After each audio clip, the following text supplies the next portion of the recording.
So let's discuss the sex position of being on top with your partner, because this isn't the first message that I've received from women stating that they get really nervous and or self-conscious or shy, or they just don't know what to do when they are on top. So one, it is a mental game, because when you are on top of your partner, that is when you were literally at the most, I don't know, you're on display the most, which we need to recognize as something that's very vulnerable, because a lot of people are very self-conscious about their bodies, and sex is already vulnerable enough, let alone being on display in front of your partner and being concerned with like how you look and the angles that you're at, or the fact that they're looking up at your it doesn't fucking matter. What you need to recognize is your partner loves, adores, cherishes your body, thinks you're the sexiest fucking thing in the entire planet.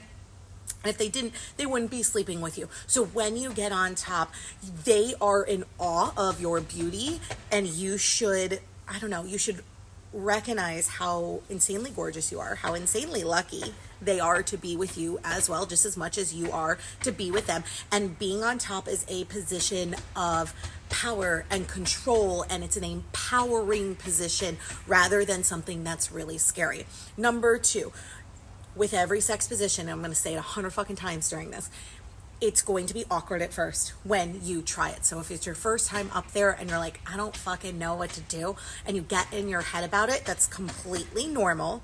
Sex positions take practice. It's like a sport. The more you practice, the better you're going to get. As far as the drying up, I would highly suggest getting a good water-based lubricant to help, because lubrication also helps during sex positions.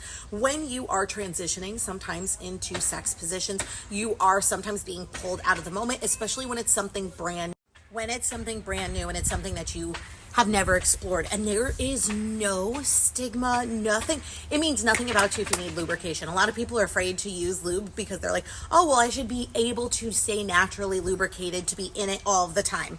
That's not the fucking case. No matter how into it you are, sometimes your body just doesn't lubricate the way you need it to in order to continue what you're doing. So using lubrication, there is no stigma. It doesn't mean anything about you, so don't be afraid to use it. All right, so when you're on top, there are kind of, I don't want to say just two, planes of motion, there we go, that you can experience. There are a few, but typically when you are on top, the easiest thing to do is either go up and down or slide back and forward. Now, typically when you are sliding back and forward, your clitoris will actually, what's the word I'm looking for? It will rub up against their pelvic region, which will cause clitoral stimulation as well, which may help you orgasm faster. So a lot of people like the front and backwards motion more than the up and top.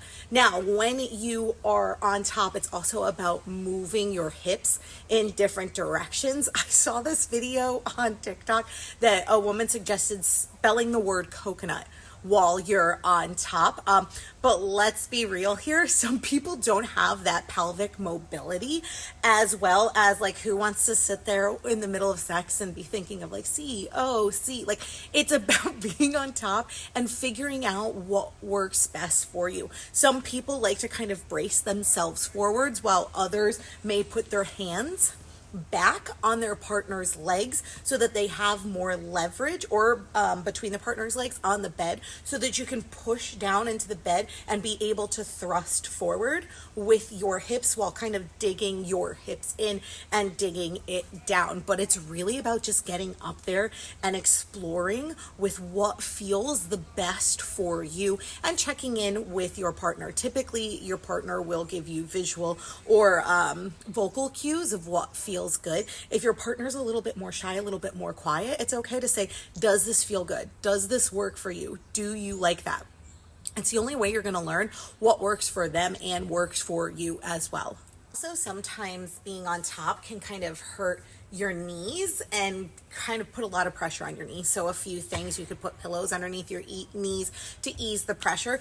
Sometimes you can keep one leg back while kind of trying to keep one leg forward, and then kind of adjust in the middle if you need to. Another one, if you are more flexible or you want to try something new, is kind of like almost froggy squatting. on the penis rather than like fully sitting on your knees. It's more like sitting in a squat like this and going up and down and forward and back. It's really whatever is comfortable to you.